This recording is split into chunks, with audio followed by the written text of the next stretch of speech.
Here are some of the amendments that Bernie Sanders put forward that were, of course, destroyed.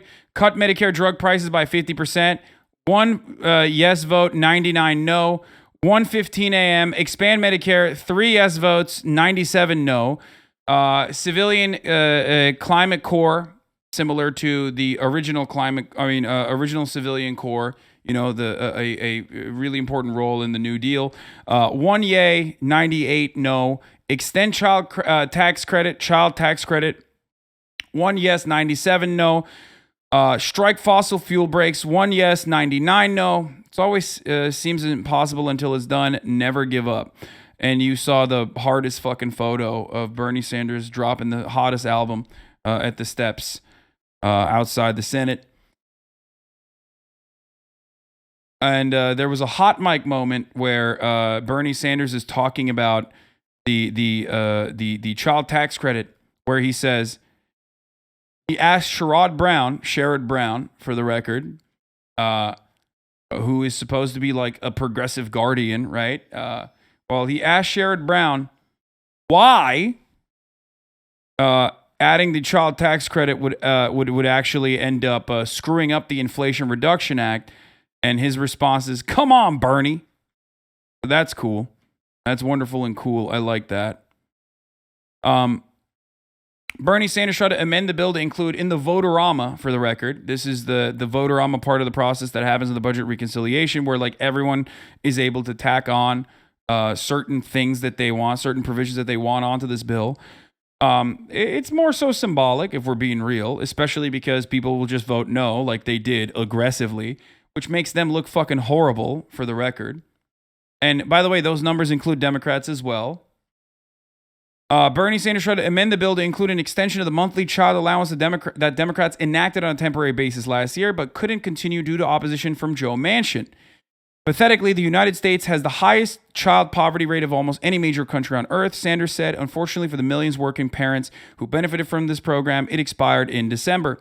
Sherrod Brown and Michael Bennet, two of the strongest proponents of the child tax credit, rose in opposition to the Sanders amendment, not because they didn't like it, but because its adoption would have jeopardized the cheaper prescription drugs and billions for green energy promised by the Inflation Reduction Act.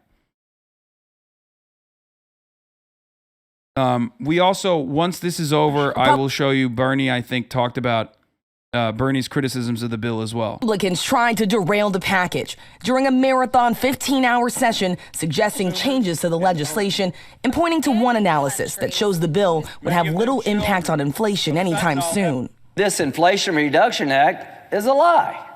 It's not going to reduce inflation. But after months of tense negotiations and party infighting, this is a long sought-after victory for Democrats, less than 100 days before the midterm elections.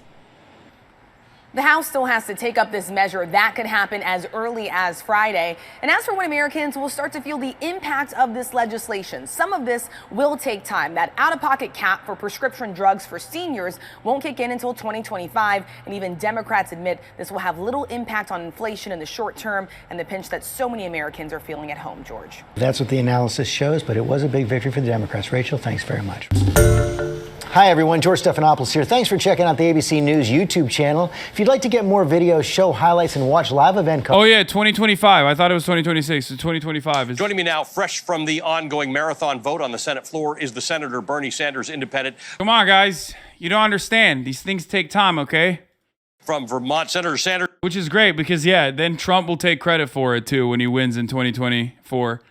So that's cool. Wonderful gift for Donald Trump. Thank you for making time to come away. I understand you are headed toward another vote at some point. Where do we stand on this bill? And tell me a little bit about your objection to it. You are going to vote in favor of the passage of this act, but you did speak against something about it and propose an amendment. Well, Ali, look, this country faces enormous crises in terms of health care, the high cost of prescription drugs, child care, higher education, climate, income and wealth inequality. This is what we call a reconciliation bill. And what that means is that we only need 50 votes. You don't have to get 60 votes. You don't need any Republican votes to do something significant for working families in this country.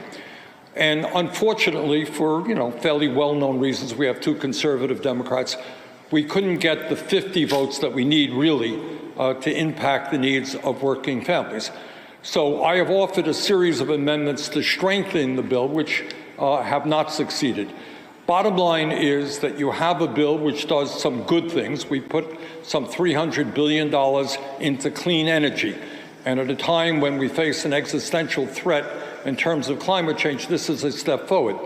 But on the other hand, as part of the deal, we're allowing oil and gas companies the opportunity to drill on millions of acres of public water and land. We're giving more tax breaks and corporate welfare to the oil industry. There is a reason why BP and Shell, two of the largest oil companies in this country, are supporting the bill. In terms of prescription drugs, this legislation takes a very baby step forward. We pay by far the highest prices in the world for prescription drugs.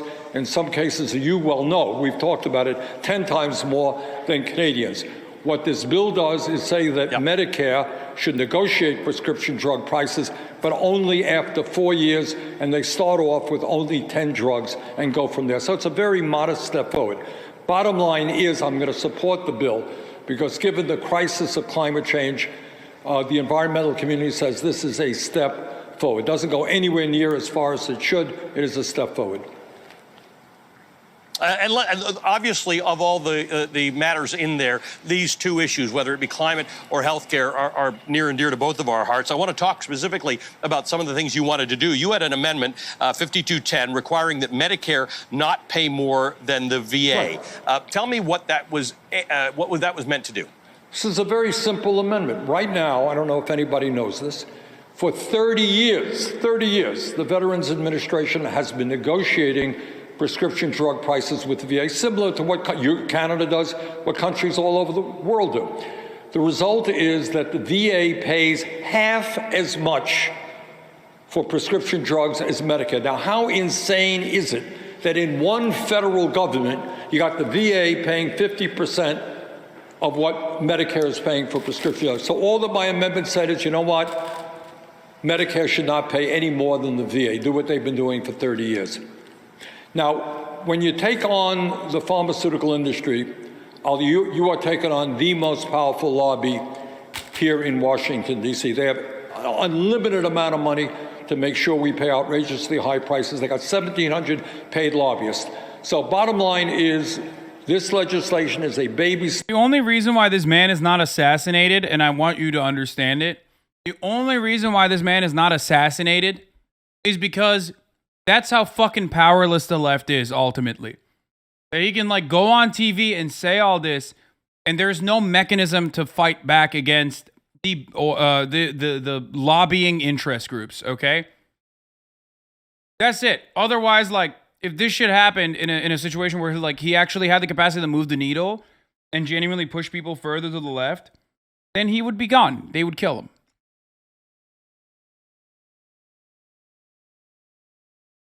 Step forward, it doesn't go as far as it should. You had another amendment which caught my interest, and that was the establishment of a civilian climate corps. What does that mean? Well, what that's about is the bill puts $300 billion into clean energy, and that's a good thing. That's probably the best thing in the bill. But, you know, the leaders, as you well know, in America and all over the world, the people who've been leading the effort to take on the fossil fuel industry and transform our energy system, they are the young people. They're out on the streets, they're demonstrating, they're demanding disinvestment from fossil fuel companies. They've been the leader. And what these young people want to do is they want to be able to roll up their sleeves and go to work in doing energy efficiency, doing sustainable energy. And what this legislation is about, and we had it in the original Build Back Better bill, it provides $30 billion in helping providing good jobs for some 400,000 young people, educational benefits. And it says, we need your help. Help us to transform our energy system. And it would have, I believe, created a lot of excitement among young people. Senator, before I let you go, there's definitely new energy in the air, possibly around the Supreme Court case having to do with Dobbs and Roe v. Wade, that are getting people to turn out for these primaries and getting them more interested. You said that there are things, whether it's to do with healthcare or climate, that are baby steps in this bill. Do you get some impression that perhaps in these Your whole channel is just you eating food with political videos in the background and aggressive low-effort spiels about shit? Why do so many people watch this? I don't know, man. The only way you can find this relatable is if you remember being 17 and justifying chasing an experience with something dumb like wanting to help your community. My man has had 2 takes in this chat. I love when people come in at the same time. I eat the same meal at the same time every day and then go, you eat all the time. That's 1. 2, why do so many people watch me? Because unfortunately, the way that the media is designed is created in a way where normal people and their normal perspective on, I don't know, maybe we should lower fucking pharmaceutical prices so we're not paying 10 times for the same drugs that Canada is fucking paying, is not exactly a well-represented take in the mainstream, okay? That's it. I'll answer your fucking bad faith question. If there were more individuals who truly did represent the better interests of the working class, okay, then maybe they wouldn't be watching me, because then my position will be well represented, okay? But a lot of people also watch for the top of the hour ad breaks. Because at the top of the hour, there's a 60-second ad break. Also, Kristen Cinema, old Kristen Cinema warning, trigger warning. But a lot of people don't like the debates and don't like having to watch an ad. They like having an ad-free broadcasting experience. So what do those people do? Well, they subscribe for $5 or for free. And a Twitch Prime subscription is free as long as you connect your Amazon Prime account to your Twitch account. Or by getting gifted a sub. Like Tyler Spark just gifted 10 people a sub. If you're lucky enough to be able to get gifted a sub, you can also avoid the ad breaks that way.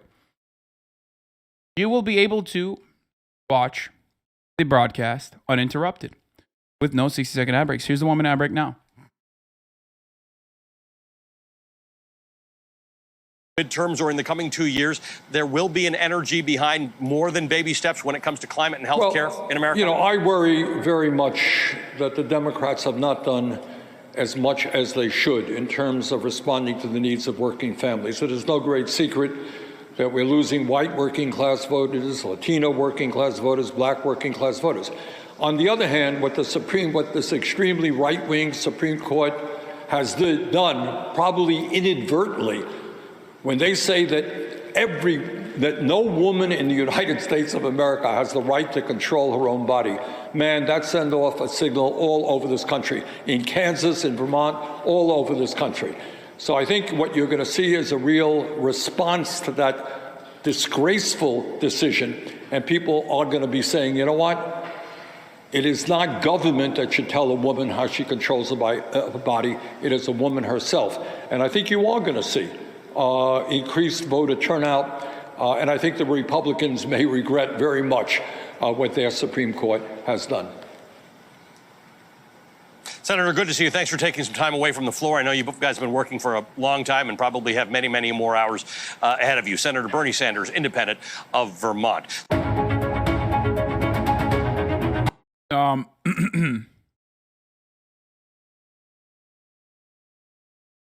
Chuck Grass says, I voted to make insulin available for pennies on the dollar to uninsured with high deductible plans, but Dems blocked it.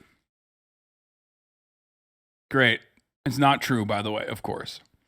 Republicans did block the cap on insulin costs for many Americans from the Democratic deal. Remember that, this provision could pass. It doesn't have to pass through the Senate parliamentarian. This provision is a good one that could unironically pass. If enough Republicans said, yeah, no, that's great, I'm personally on board with this, then they could just write legislation. But they won't. because the Republicans and some of the Democrats do not want it to pass.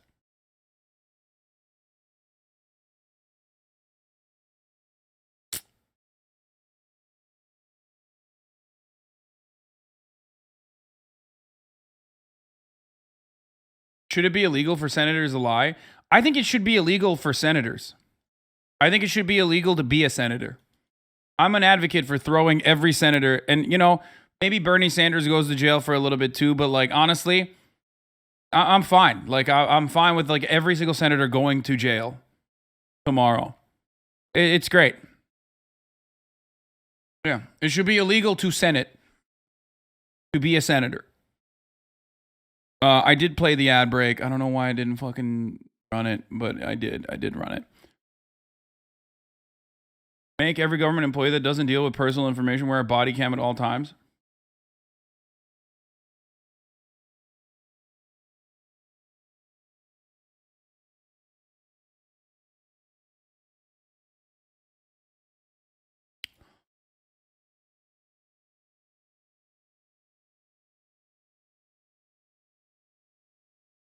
If every legislator perished, it would be a net benefit to society. Since these negotiated farmer prices don't go into effect until 2026, what's stopping the next president from just getting rid of it? It doesn't work that way. Once it's like passed through budget reconciliation, it still need legislative action. That's the one cool part about something that many young Americans have completely forgotten, which is that when the legislative body takes action, whether it is through budget reconciliation where the margins are 50-50 and you can still push it through, or whether it's through like broad legislative action, it's a little bit harder to actually undermine said legislative agenda, especially from the executive office. Under the bill, the Interior Department will be required to offer up at least 2 million acres of federal land and 60 million acres of offshore acreage to oil and gas producers every year for the next decade. If they fall short, they wouldn't be able to advance some permitting aspects of the wind and solar projects on federal land. Remember, this is the reason why Manchin was on board with this bill, was because it was written in such a way where it was literally fucking tied to additional land that the oil and gas producers could fucking destroy. So remember that. It would be the first ever required minimum acreage for offshore oil and gas leasing and significantly increase the acreage requirements for onshore leasing.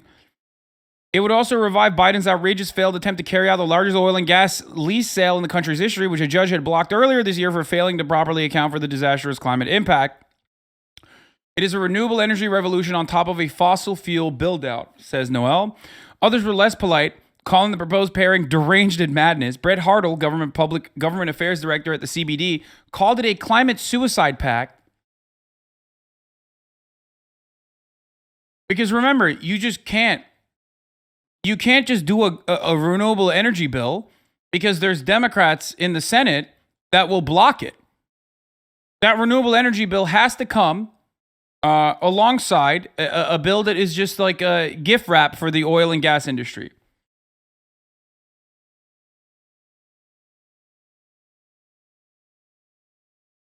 And now we don't even have an EPA. The EPA was already gutted to begin with. So now the bill is even fucking further. I mean, the bill was already awful here. Let's look at Bernie Sanders live on the Senate floor, ripping into it real quick. Retrieve, review, and edit documents and send email to the Inflation Reduction Act of 2022. The majority Republican managers of the bill, while seated or standing at the manager's desk, be permitted to deliver floor remarks, retrieve, review, and edit documents, and send email and other data communications from text displayed on wireless personal digital assistant devices and tablet devices. I further ask unanimous consent that the use of calculators be permitted on the floor during consideration of the bill. Further, that the staff be permitted to make technical at 16%, with 82%. According to the most recent Gallup poll, the approval rate for Congress is at 16%, with 82% of the American people disapproving of the work we are doing here. 16 think we're doing a good job, 82% think not. Further, according to a recent University of Chicago poll, a strong majority of Americans, and this is extremely important, and I hope members of Congress hear this, a majority of Americans believe that the government is, quote, corrupt and rigged against me, end of quote. People believe the government is corrupt and rigged against them. Further, remember, what do I always say? You can get 30% of Americans to agree on anything, except for whether or not Congress is doing a good job. How insane. This country has like a 48%, 48% of Americans polled believe that like fucking Jesus Christ is going to come back and that angels are real. Okay? You can get, like I've said, always, this is a Hasanabi fucking trope at this point. You can get at least 30% of Americans to agree to anything. Except for Congress doing a good job. According to a USA Today poll that came out last week, a very strong majority no longer believe that the Democratic or Republican parties are responding to their needs. I wonder why. And we need to move to a multi-party system. And I think what is most frightening in terms of where the American people are politically today is that there is actually a growing number of Americans who believe that they may have to take up arms against their own government in order to accomplish what they think needs to be done. Madam President, all of this speaks to a very, very dangerous moment for American democracy, and in a number of ways it resembles the conditions that existed in Europe in the 1920s and early 1930s, which led to fascism and totalitarianism. In other words, at a time when so many of our people are hurting, many of them no longer believe that in our democratic system, government is capable of responding to their needs, and they are losing faith in our democracy. The people of this country believe, and in my view correctly, that we have a corrupt political system dominated by the wealthy and the powerful, and that we have a rigged economy in which large corporations are seeing huge profits, some cases heaviest profits ever, while the middle class and working families continue to see a decline in their standard of living. Let me just give you one small example of what is going on, and that is within the last few weeks, while Americans continue to pay outrageously high gas prices at the pump, prices are going down, but they're still a lot higher than they were a year ago, 2 years ago. And while people pay high prices, Exxon, Mobil, Shell, and BP reported a record-breaking $46 billion in profits during the second quarter. People pay more at the gas pump. The major oil companies are seeing huge profits. In terms of the extremely high price of prescription drugs, 3 large pharmaceutical companies, Pfizer, Johnson & Johnson, and AbbVie, increased their profits last year by 90% to $54 billion, a 90% increase in their profits, while so many of our people cannot afford the high cost of prescription drugs. Madam President, that is what a rigged economy is all about. Huge corporate profits, while working people cannot afford the basic necessities of life. Madam President, let us be clear about where we are as a nation, and that is the American people are tired of press releases, they're tired of 30-second ads, they're tired of speeches. They are hurting, and they are begging their elected officials to respond to their needs. And if you want to know why there is so much anger and so much frustration and so much disillusionment within our society today, it's important to understand that Listen, the American people are tired of ads, which is why I always run top of the hour ad break, which I ran already, and urge you to avoid seeing those ads by subscribing. Weekly wages for the average American worker are lower today than they were 49 years ago. And clearly, the inflation of today is pushing the average person even further behind. Not so many years ago, when I was a kid, it was possible for one worker in a family, like my father, never made much money, to earn enough money to take care of his kids and the family. Today, that is a rarity. Today, it is necessary in almost all cases for two workers in a family to have to go out to work. Today, Madam President, despite the huge increases in our economy, despite the tremendous explosion of technology, everything being equal, our younger generation will have a lower standard of living than their parents, have a harder time finding a home, having a harder time affording, being able to have a family. Imagine that, our younger generation having a lower standard of living than their parents. Madam President, half of our people today live paycheck to paycheck, and many millions are working for starvation wages, 9, 10, 11 bucks an hour. Further, many workers around the country who want to join a union and engage in collective bargaining at companies like Starbucks, Amazon, and other places are facing fierce and illegal anti-union resistance. And I have to say, Madam President, that this legislation does not address any of their needs.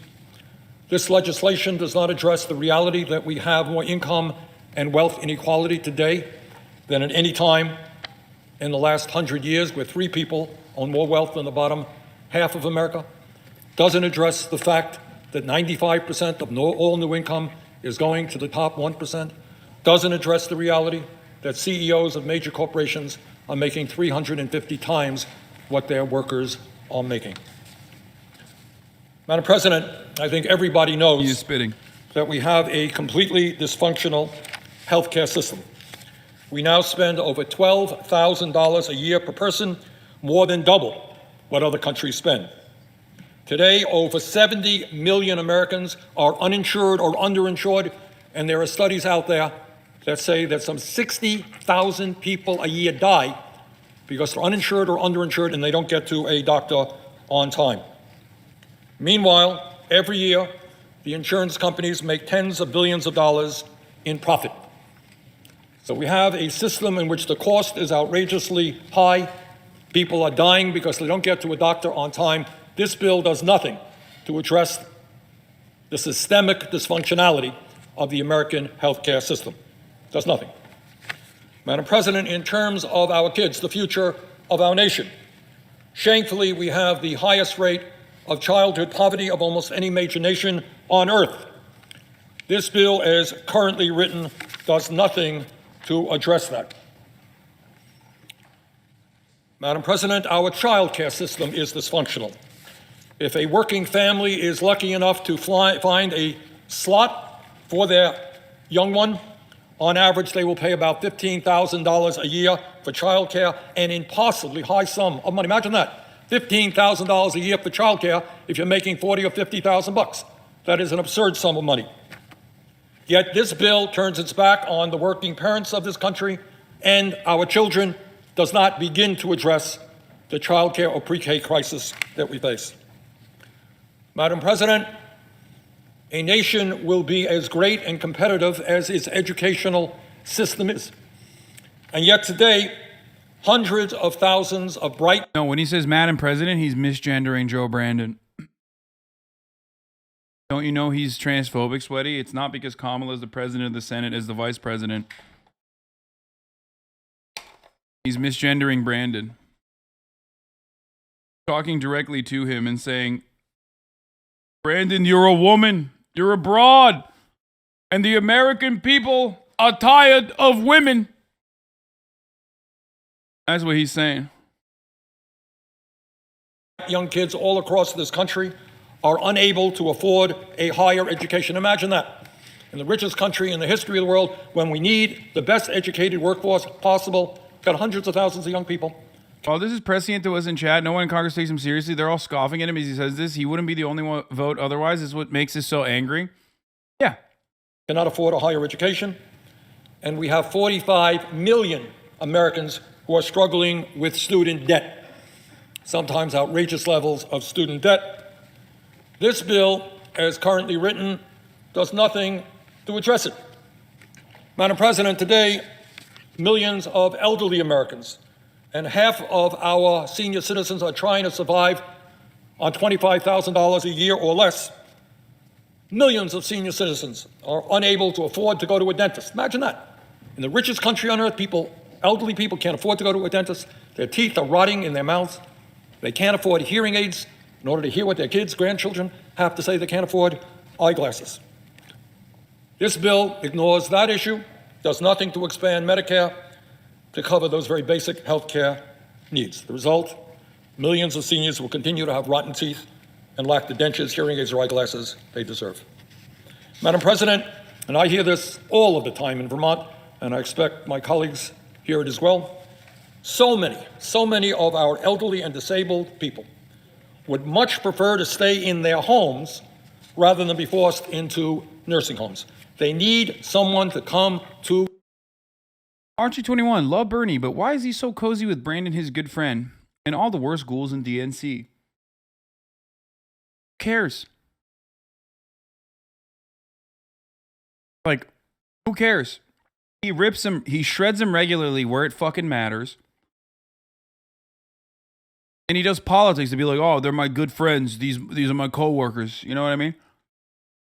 Some of you act like you've never fucking worked a day in your lives where you have to, just say like, oh yeah, these guys are my friends. I like them. And even if he's actually fucking friends with them, I don't care. I just don't care. I literally do not care. I'm not deriving like additional I don't know, like an additional ounce of scrutiny out of like whether Bernie Sanders like doesn't fucking spit in Joe Biden's face or not, okay? You also have to recognize that like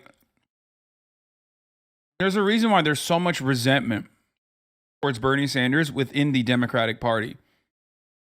That is not because he doesn't adequately mention how friendly he is with Joe Brandon. That is because he regularly fucking makes them look bad. Okay? How does he make him look bad? By adding provisions like expanding the child tax credit. Provisions that make him profoundly popular, by the way. When you put that in there, in the vote-a-rama, all of a sudden you have, 50 Democrats or 49 Democrats that vote no on it, making them look fucking horrible. Their home to help them with their basic needs. I don't think anyone denies that we have a major crisis in home health care. And the people who are doing home health care now, and God bless them all, are usually overworked and underpaid. This bill, as currently written, does nothing to address that crisis. Madam President, again, no debate. Everybody agrees that we have a major housing crisis in America. Some 600,000 people are homeless, sleeping out on the streets in every state in this country. In addition to the homeless issue, nearly 18 million households are paying 50% or more of their limited incomes for housing. Imagine that. Imagine that, what it means. How do you have any money to do anything else when you're paying 50% of your limited income for housing? Yet this bill does nothing to address the major housing crisis that we face or build one unit of safe and affordable housing. Just another issue that we push aside. And I would say, Madam President, and every working person understands this, that while ordinary people are struggling with childcare, with health care, with housing, with the basic necessities of life, the people on top today are doing phenomenally well. During the pandemic alone, the billionaire class saw an almost $2 trillion increase in their wealth. So that, in a snapshot, is where we are as a nation today. Working people are hurting. In many ways, their standard of living is in decline. People on top are doing phenomenally well. And that takes us to where we are this evening. The importance of the bill that we are considering this evening is that it... This is why people are acting out about Bernie. Yeah, dude, I know. He like both sides Israel, okay? I know. 900 years old. He should be allowed to have fucking bad takes. I'm sorry. And I say this as someone who daggers the Israeli occupying force regularly, okay? Sure, you're not going to agree with 100% of his fucking opinions. I don't know what you want. Like, ultimately, guess what? He's also not fucking living in the woods and training revolutionary Marxists to, like, overtake military bases, okay? So there's always going to be some shit that he's doing that's not enough. It is not a normal, not a regular piece of legislation. It is a reconciliation bill. And I know that to anybody outside of the Beltway, that doesn't mean much. But what it does mean is that unlike regular legislation here in the Senate, this bill does not require 60 votes. Want to go over your YouTube later, King? Yes, Lud. We'll do it later. To get passed. All we need to get this bill passed are 50 votes plus the vice president, if it is a tie. Now, I say this in all honesty, that it is extremely sad to me, and I think the American people, that up to this point, we have not had one Republican come forward and say, you know what, I want to work on the housing crisis, on the healthcare crisis, on the education crisis, on the home healthcare crisis. Sadly, we have not had one Republican come forward who is prepared to stand up for working families, for the children, for the elderly, or for the environment. That is a sad state of affairs. But here is the truth. If all 50 members of the Democratic caucus were to stand together today, we could pass some enormously important amendments which would have a profound impact on improving the lives of working people in our country, and maybe, just maybe, could begin the process of restoring faith in our democracy. Poll after poll makes it clear. Not only are the American people hurting, they want Congress to take bold action to improve their lives. And under the budget reconciliation process, we have the opportunity to do that. And if we don't do it now, when all we need are 50 votes, it is quite questionable as to when, in fact, we will ever do that. In other words, what I am asking today is for all 50 members of the Democratic caucus to come together and begin the process of addressing some, not all, some of the major crises facing working families. It is absolutely imperative that we show the American people that we are capable of representing the needs of ordinary people, not just billionaire campaign contributors, not just lobbyists, but ordinary people who are hurting today. And if we cannot do that, can't do that. Not only will people continue to hurt and suffer, but to my mind, it is questionable for how long we remain a democracy. I mean, we're not. Madam President, let me say a few words about what is in this legislation. A bill which has some good features, but also, in my view, has some very bad features. This bill deals with three major areas: prescription drugs, climate, and taxation. Let me deal with at least two of them. Prescription drugs. Now, I know that in Vermont, and I suspect in Wisconsin and all over this country, people are outraged at the fact that they are paying so much for prescription drugs. They are outraged that in some cases we pay 10 times more than Canada and other countries for the same exact product. Now, the good news is, Madam President, that this bill, this reconciliation bill, will do what should have been done many years ago, something that many of us called for many years ago, and that it will allow Medicare to begin negotiating prescription drug prices with the pharmaceutical industry. Now, that is not a radical idea.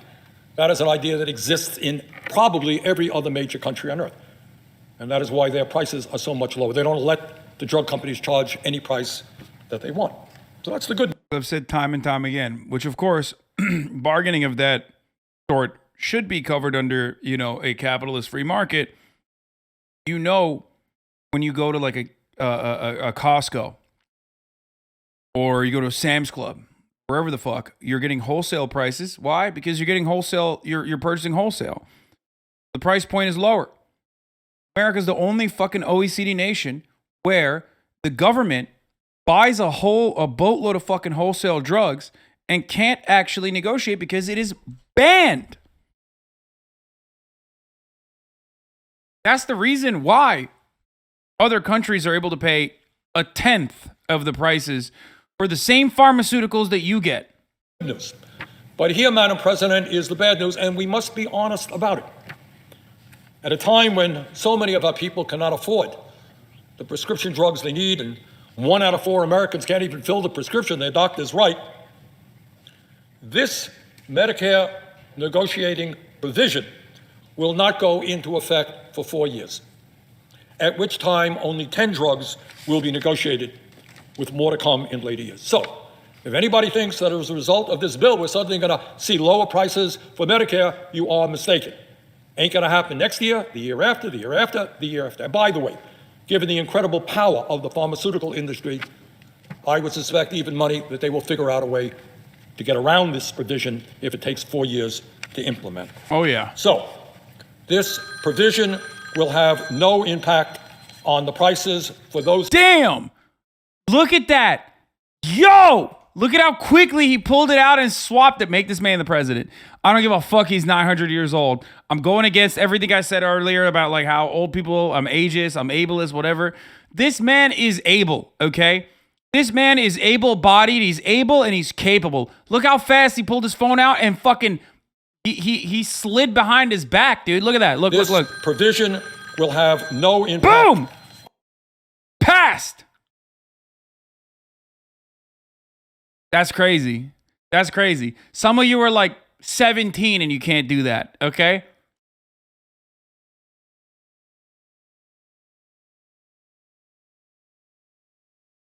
Woo! God damn, dude. This man deserves it. This man deserves the presidency. On the prices for those Americans. Furthermore, this provision will have no impact on the prices for those Americans who are not on Medicare. So if you're under 65, this bill will not impact you at all, and the drug companies will be able to continue to go. That's one of the worst aspects of it that they totally fucking destroyed. On their merry way and raise prices to any level that they want.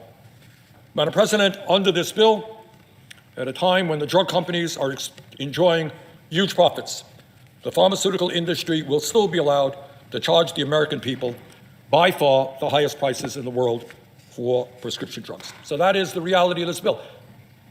What do we do?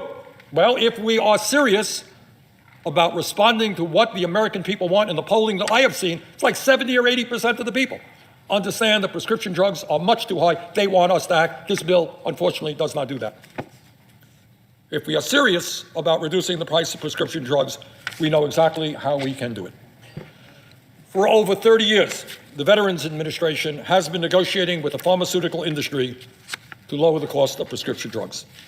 Moreover, for decades, virtually every other country on earth has been doing the same thing. The result of where we are today is that Medicare pays twice as much for the exact same prescription drugs as the VA and people all over this country. In some cases, as I mentioned earlier, we may pay up to 10 times as much for a particular drug. In other words, when it comes to reducing the price of prescription drugs under Medicare, we do not have to reinvent the wheel. We could simply require Medicare to pay no more for prescription drugs than the VA. That is not a radical idea. Bro, this, like, if there was even like talk of this happening, they would assassinate him. I swear to God, the pharma lobby would be like, all right, you're dead. They would drone strike his fucking house, dude. The profit margins are at stake here. You know what I mean? There's no shot. It's wild that, like, this is the most tepid thing he could advocate for, by the way. I want you to understand, what he is currently talking about is simply making sure that large purchases of pharmaceuticals that are being conducted by the government be price locked so that the VA and Medicare have the same, or the Medicaid has the same fucking price point. It's just, it's out of the question. Like, this is not Medicare for all, not anything. It just straight up reduces the cost of the pharmaceuticals that the government buys and reduces the cost of the pharmaceuticals that end up in your hands as well. The only negative consequence of this is that big pharma profits will go down. And it's not even a question in the Senate. This is not even being considered. That is a simple idea. You got one government agency doing what they're doing for 30 years. All we have to do is have Medicare do the same. And if we did that,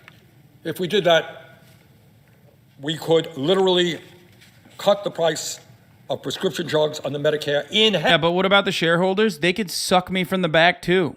Straight up. This entire system is fucking broken, dude. The notion that, like, we're talking about the shareholders in that circumstance, when like 90% of the shareholders are also suffering as a consequence of said drug prices being so high. You get it, right? Because like the way the stock market works is that the top 10% of wealth own 90% of the market, okay? So sure, like technically everyone has a stake in the stock market. Everyone is in some way, shape, or form, if they've bought into like the pharmaceutical industry in the stock market, their 401ks might take a hit, like a minor hit, but they're taking a fucking hit at the bank in their wallet every goddamn day. Every single one of your parents and yourselves are already personally taking a hit. You might be marginally better off. Your investments might be marginally better off, but that's negligible, okay? In comparison to your fucking wallet taking a gigantic hit when you pay 10 times the prices for the drugs that every other country is paying less for. Same drugs.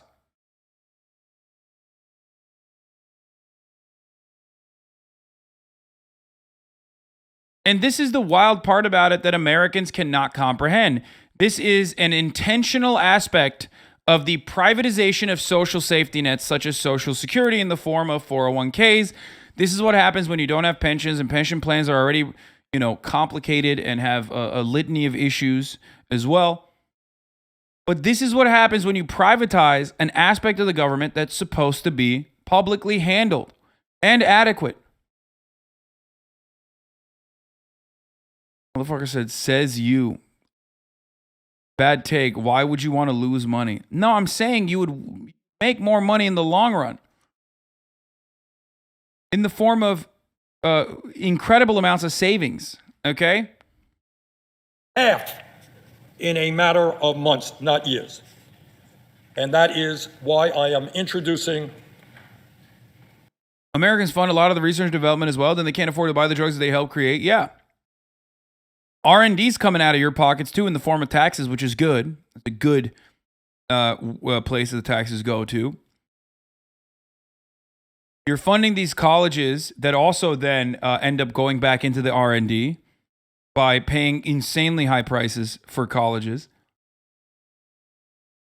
And when you look at the per capita argument for research and development, for what you put in, our research and development, like our new novel chemical compound development per capita, is still significantly lower than countries like Switzerland, which also have a relatively capitalist healthcare system, but certainly not even in the fucking top 5.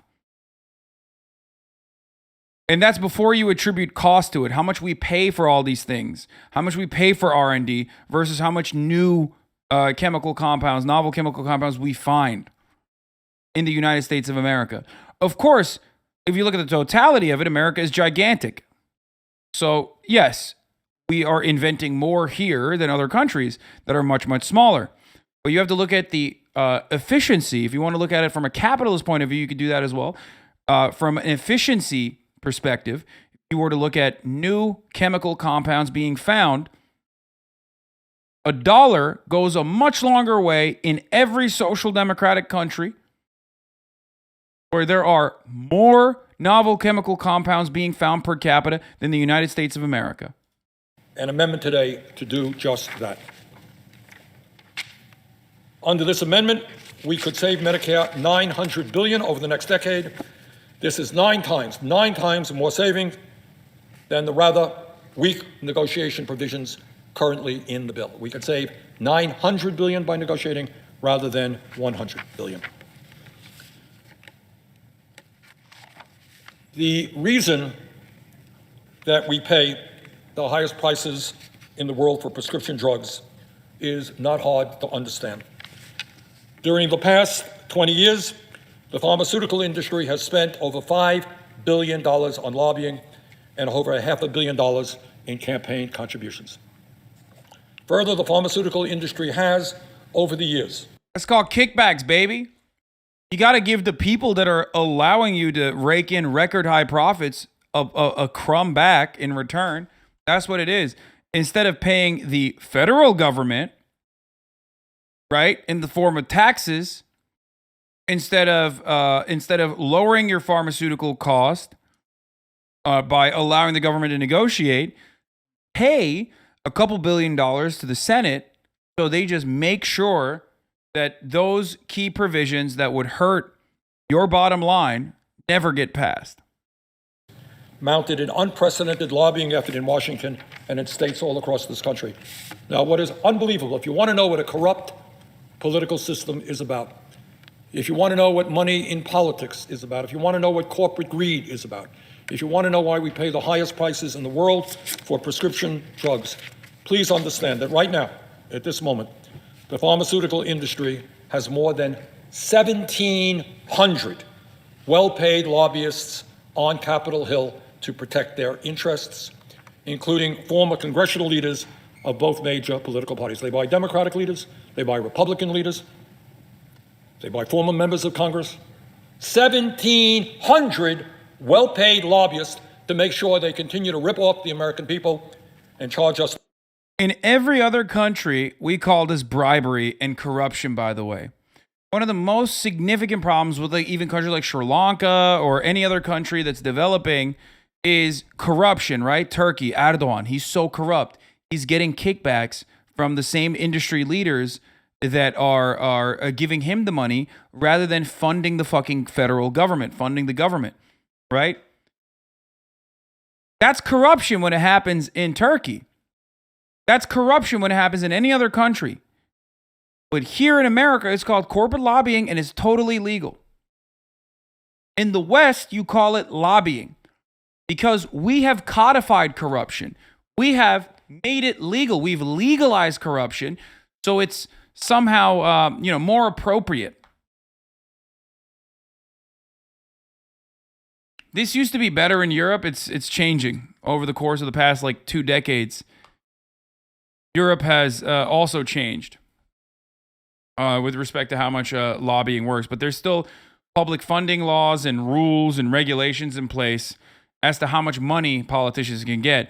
But of course, if you look at places like the UK, for example, there's still methods of sidestepping that by getting your friends into positions of power. You know what I mean? Which also happens in America on top of the lobbying. Hey, I mean, if it's above board, you can regulate it. No, you can't. If it could be regulated, it would be regulated. It is a overwhelmingly popular thing to destroy the nefarious and outsized, gross amount of influence that lobbyists have over Congress. It is the reason why America is an oligarchy rather than a true democratic country. And yet you talk about regulation as though it's something that you can regulate when capital power is so incredibly, overwhelmingly powerful that there's no regulation in place. The highest prices in the world for prescription drugs.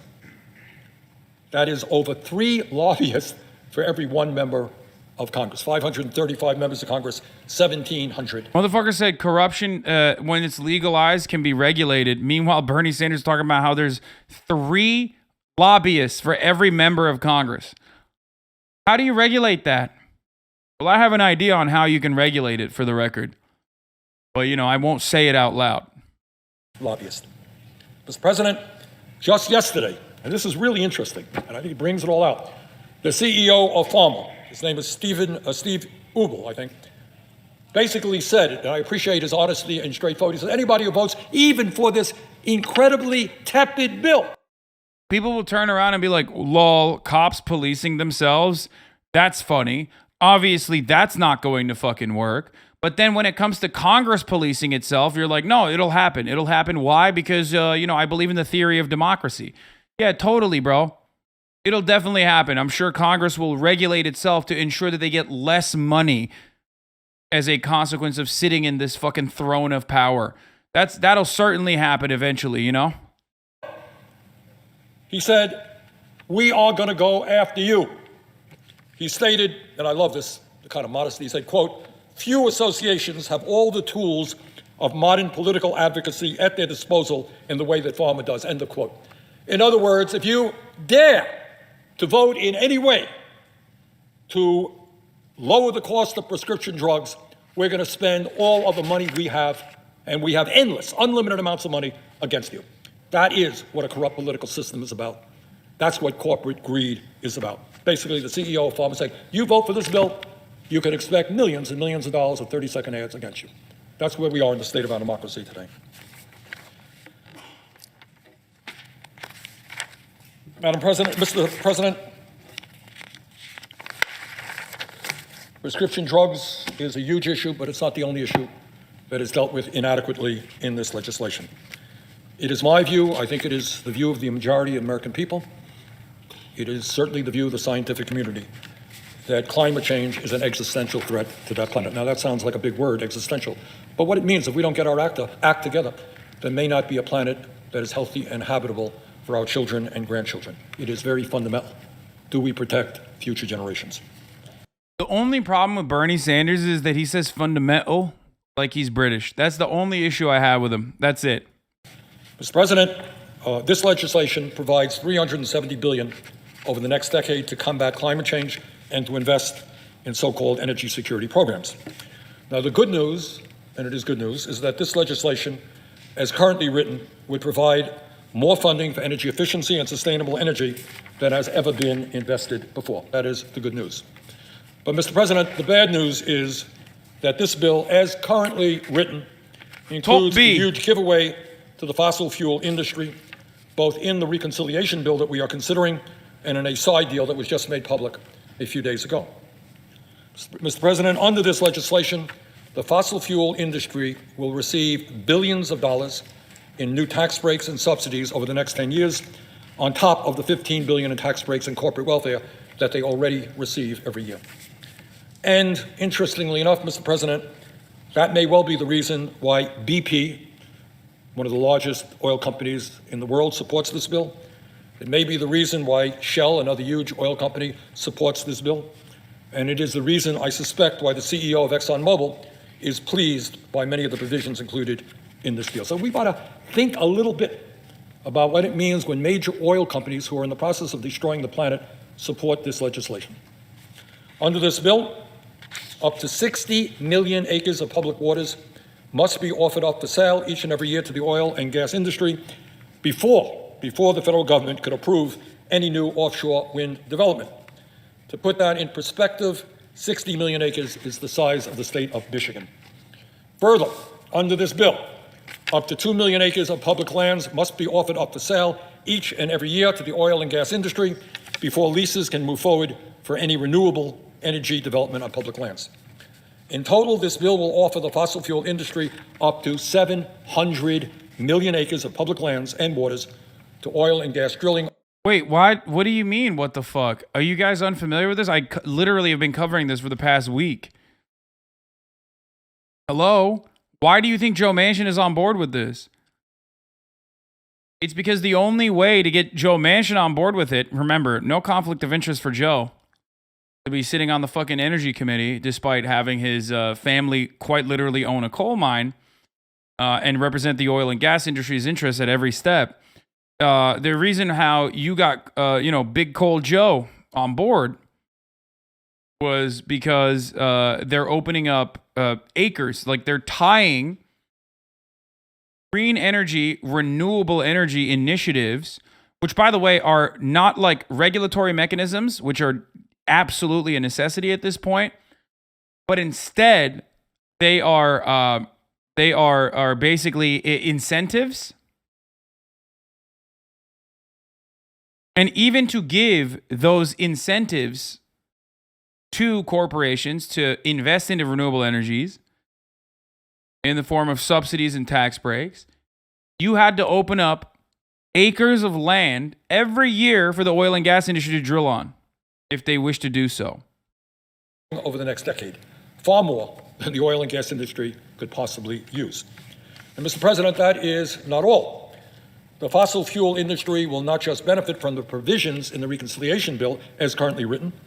A deal has also been reached to make it easier for the fossil fuel industry to receive permits only in America, for their oil boys. and gas projects. This deal would approve the $6.6 billion Mountain Valley Pipeline, a fracked gas pipeline that would span over 300 miles from West Virginia to Virginia and potentially on to North Carolina. This is a pipeline that would generate emissions equivalent to that released by 37 coal plants, or by over 27 million cars each and every year. Mr. President, let me quote from a July 29th letter from over 350 environmental organizations, including Friends of the Earth, Food and Water Watch, and the Climate Justice Alliance, expressing concerns about this bill. And I quote, "Any approval of new fossil fuel projects or fast-tracking of fossil fuel permitting is incompatible with climate leadership. Oil, gas, and coal production are the core drivers of the climate and extinction crises. There can be no new fossil fuel leases, exports, or infrastructure if we have any hope of preventing ever-worsening climate crises, catastrophic floods, deadly wildfires, and more, all of which are ripping across the country as we speak. We are out of time. Therefore, we, these 350 organizations, are calling on you, as the President, leadership of Congress, to fulfill your promise to lead on Congress, starting with denying approvals for the Mountain Valley Pipeline, rejecting all new federal fossil fuel leases onshore in the Gulf of Mexico and Alaska and everywhere else, and preventing any fast-track permits for fossil fuel projects. Mr. President, I would ask unanimous consent to insert the full letter into the record. Without objection. Thank you. And here is what the Center for Biological Diversity had to say on this bill. Quote, "This is a climate suicide pact. It is self-defeating to handcuff renewable energy development to massive new oil and gas extraction. The new leasing required in this bill will fan the flames of the climate disasters torching our country, and it's a slap in the face to the communities fighting to protect themselves from filthy fossil fuels." End quote. Now, Mr. President, in my view, we have got to do everything we can to take on the greed, the irresponsibility, the destructiveness of the fossil fuel industry, not give billions of dollars in corporate welfare to an industry that has been destroying our planet. And that is why I will be introducing an amendment today to strike all of the benefits to the fossil fuel industry that are in this bill, and I will be asking for a roll call vote on it. And Mr. President, let me say a word about some of the other amendments that I'll be introducing.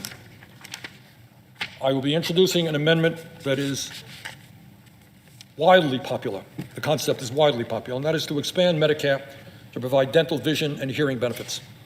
This amendment is fully paid for by demanding that the wealthiest people start paying their fair share of taxes.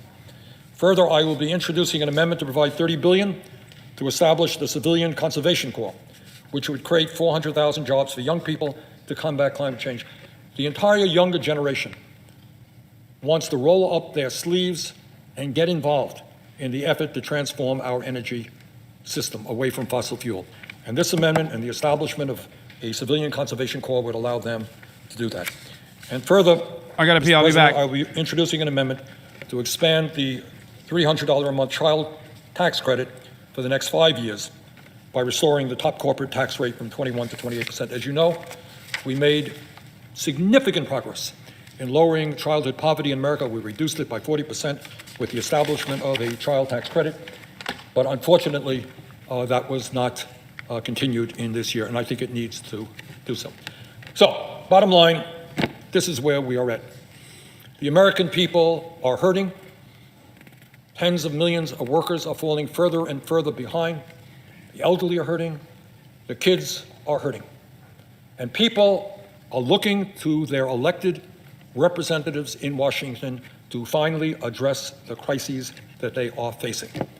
And in a reconciliation bill, where we only need 50 votes and the vice president, we have the capability, if we pass these amendments, of taking a giant step forward, not only in addressing the needs of our kids, our elderly and working families, but in maybe, just maybe, beginning to restore the confidence of the American people in their democracy, in believing that their elected officials are listening to them and not just lobbyists and wealthy campaign contributors. So I would look forward to offering these amendments and getting them. And I look forward to you not voting for them and telling the American people that there is no shot in hell that Congress represents their best interests. Okay? Will you please knock on the point that this is against the free market that conservatives and capitalists preach about? What do you mean? There's no such thing as a fucking free market, okay?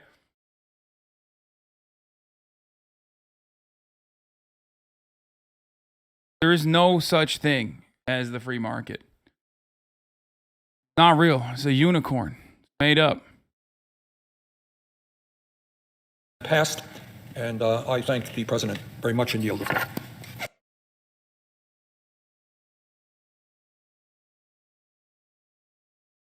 How can you say there's a free market when you look at Congress and the way that they operate? How can you say there's a free market when you look at the multiple billion-dollar industry in the form of ads and propaganda and PR? There is no such thing. Okay? It does not exist, folks. It does not exist. Not real. Top of the hour ad break, on the other hand, is real. Okay? Because at the top of the hour, there's a 60-second ad break.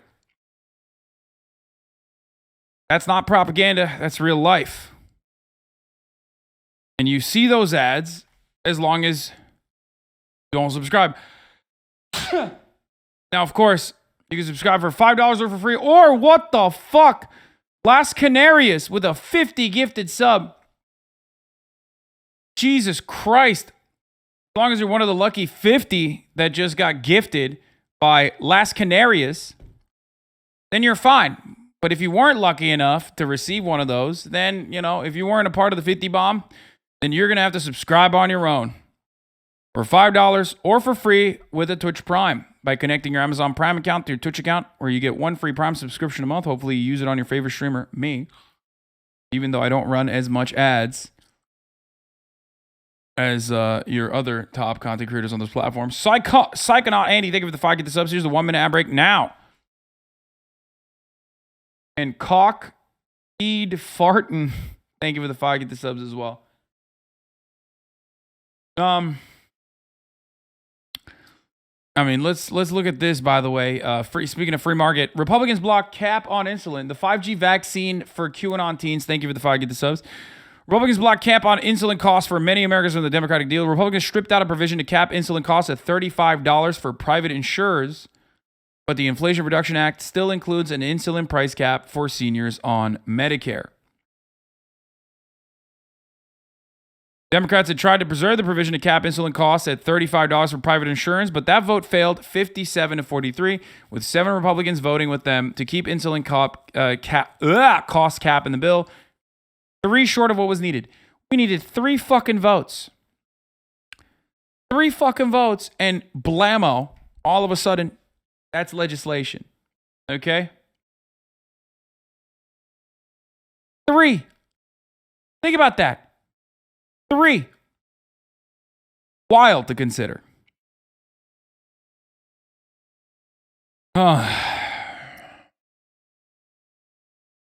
Here are some of the other parts that was lost in the sauce here. Here are the casualties of the big Build Back Better agenda, some of which was supposed to be in here, but were not. But ultimately, universal pre-K, gone. Child care dollars, gone. Elder care dollars, gone. Child tax credit, gone. No extension for that. Housing dollars, gone. Community college, gone. EITC expansion, closing the Medicaid gap, immigration, tax rate hikes, gone. Millionaire surtax, gone. Ending carried interest, also gone. These items were excluded from the new bill. Now, let me tell you something. People are celebrating this, okay? I want to talk about the person responsible for, at the very least, eliminating a carried interest loophole, ending the carried interest loophole. Wonderful the bisexual icon that goes by the name of Kirsten Sinema. Before we talk about the bill with respect to climate change, I want to just give a quick shout out to this lovely lady here. Kirsten Sinema used to be a dumpster diving, Green Party voting, KKK type anarchist back in the day. Here's Dana Mira, who says, if you ever doubt that you can change your path in life, just remember that this person went on to become the Senate's top defender of hedge funders and private equity. Okay? Just remember. And the worst part about it is that her fucking bunk ass, dumbass fucking style never changed. Like, if anything, you could have worn fucking pantsuits and you would look better than this shit, okay? That's the worst part. Kirsten Sinema always had horrendous drip, including rocking a fucking tutu when she was well into her goddamn 30s. And she still dresses like she survived a car crash, like a really, really horrible car crash.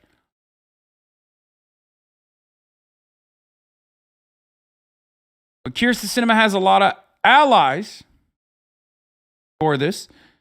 Finance bros are literally getting bottle service dedicated to Kirsten Sinema. Just wild that she cares more about her helping millionaire bankers pay less taxes than helping everyday Arizonans. Look at that. At Nightingale, Kirsten is bae, carried interest.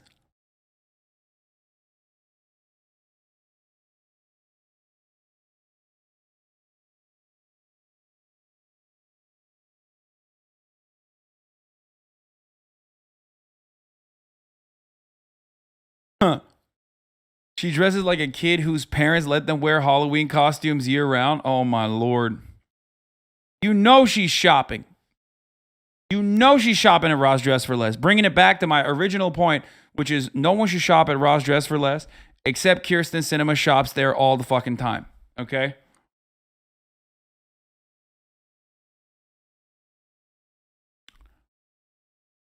Oh my God, that is a TJ Maxx fix. Stop it. That is not true and you know it. So, toxic chat proving they hate powerful women. Oh, 100%.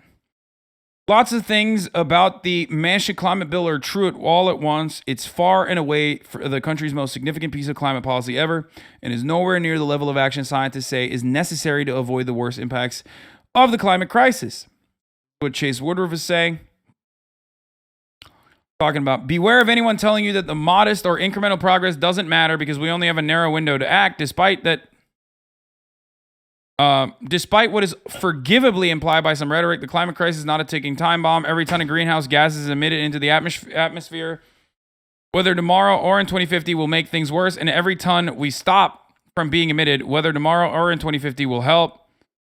Until we stop releasing significant amounts of carbon into the atmosphere, the world will get warmer and the impacts, deadly and destabilizing heat, drought, extreme weather, sea level rise, cascading economic and political crises will get worse. He's right. So the wonderful impact of this bill in particular that we have shown is that it encourages more drilling. So there's that element. We already have hit about 1.2 centigrade of warming over pre-industrial temperatures, and things are bad. They will be worse at 1.5 centigrade, even worse at 2, worse at 2.5, and so on. Every incremental of further warming will mean a greater degree of human death and suffering. Okay, that means crop being wiped out, areas becoming desolate and impossible to do any sort of agricultural production in. That means mass migration of climate change refugees. That means war as a consequence of not having agricultural production happen in places where it used to be able to. Okay? Syrian civil war. The Syrian war in general is just a perfect representation of this. Climate change had significant impacts there. To grossly oversimplify the Manchin bill, though both direct emissions impacts and knock-on economics and geopolitical effects will probably help move the world from a path towards slightly more than 2.5 centigrade of a warming path towards slightly less than 2.5 centigrade. Together with actions over the last several years by other countries, along with states and the private sector, the world has continued to make progress bending the emissions curve, and truly catastrophic warming levels of plus 3 centigrade or more now seem unlikely. This, by the way, is still devastating.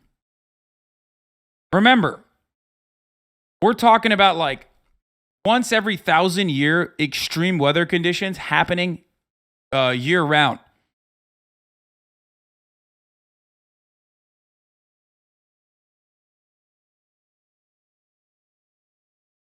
Okay? Year round. Why? Because 1.5 degrees increase. 2.5 means like humans are dying. I mean, humans are dying already, but like not indirectly from, I don't know, natural disasters or whatnot, but like human beings are dying because like there's no food and now they're fighting. There's war. There's no food. There's no agricultural production and development. And there's also massively chaotic and debilitating, destructive natural disasters. So then you have to move. Okay? You have to literally move somewhere else. And then when you try to move somewhere else, then those countries are going to put up their borders and kill you.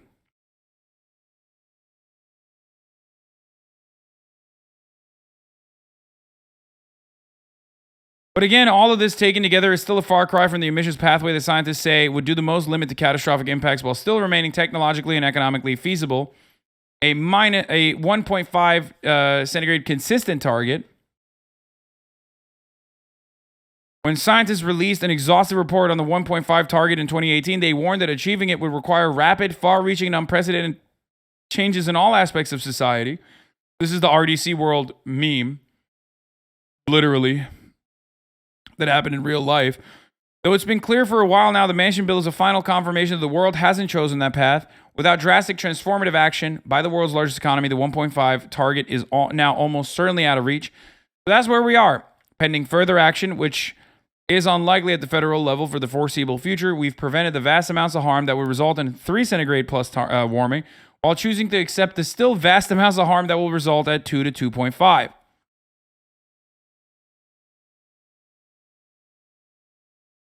Like Mad Max future shit. Now, if you're living in the imperial core, it's not going to be as impactful for you. I mean, it still will be obviously devastating, but it's not going to be as impactful for you if you were living in like fucking Guatemala, okay? If you're living in an area that is underdeveloped and all of a sudden you can't even fucking grow crops anymore, you can't grow food anymore, you're fucked. Then you move somewhere where you move somewhere for survival, and then that place is fucked because you're now moving in droves. Not in like the natural, healthy amount of people that are trying to come into the United States of America, a country with enough wealth to be able to take care of all these people, but like you're moving to another third world country. You're now, if you're lucky, that is, of course, if you haven't died because of civil war or some shit, now you're moving to another third world country that's also not able to take care of you, okay?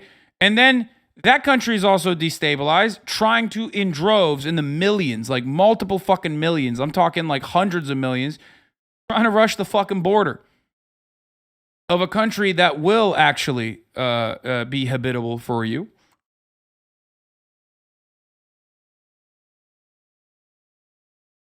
The scariest part, in my opinion, of climate change is that many populated cities like Delhi will frequently experience wet bulb temperatures in the future. At the wet bulb, heat adapted and healthy people can only survive outside in the shade for a few hours, even with unlimited water. Yeah.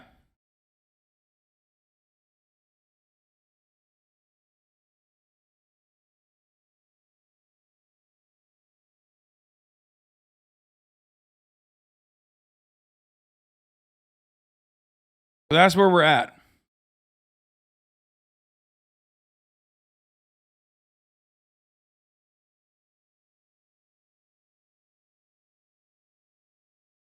So when you look at things like Biden's border strategy, and you realize that it is just simply a continuation of the Trump administration's border strategy, just packaged neatly for liberal consumption, or not even discussed at all. Like the $1.5 billion deal that Biden secured with AMLO in Mexico in order to invest in smart border protocols. Understand that the reason why they're doing that is because they're hedging their bets for a future where hundreds of millions of people will be rushing the American border and will either fucking enslave them or will just zap them with lasers. Thank you, Las Canarias, for the 17 gifted subs. Get that, right? Why? Because we're not doing shit about fixing climate change. That's why.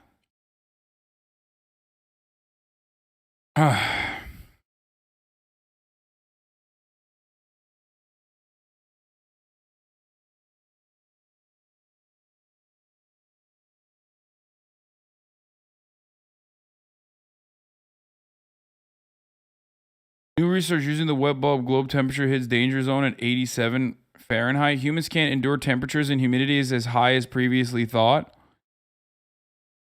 Okay, well, it's been widely believed that a 35 centigrade wet bulb temperature equal to 95 degrees at 100% humidity or 115 Fahrenheit at 50% humidity was the maximum a human could endure before they could no longer adequately regulate their body temperature, which would potentially cause heat stroke or death over a prolonged exposure. New study shows that it's actually 31 degrees centigrade or 87 Fahrenheit at 100% humidity, even for young, healthy subjects. So I guess I'll die is like literally the fucking meme. You know what I mean? That's a regular day in Houston. Yeah, things are going to get fucking worse too.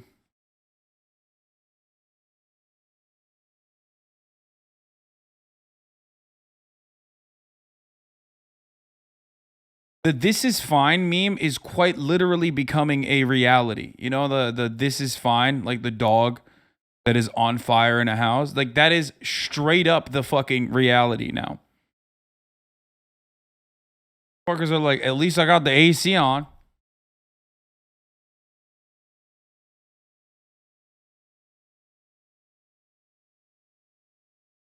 So yeah.